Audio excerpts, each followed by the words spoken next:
Bismillahirrahmanirrahim. Tanggal 18 April dibuka pelatihan,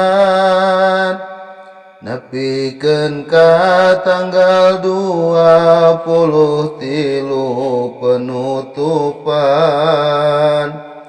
Dibuka ku pakemenang Cianjur anu munggaran, ditutupna ku Pakasi Penmad anu ngawakilan.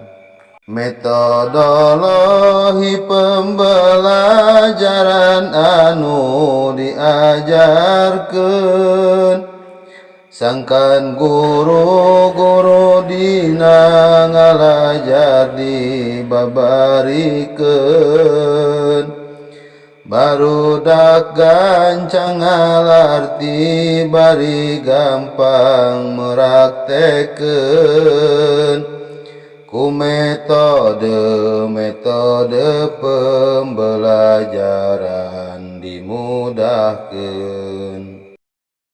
Guru kudu inovatif, kreatif dina ngajarna,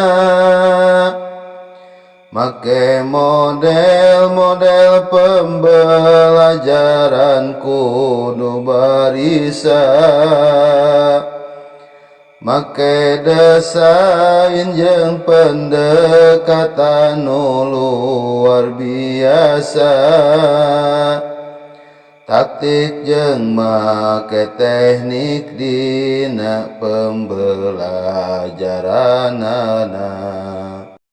Sadayana metodologina enggeus diajarkeun, kasadayana peserta henteu aya nu tingaleun.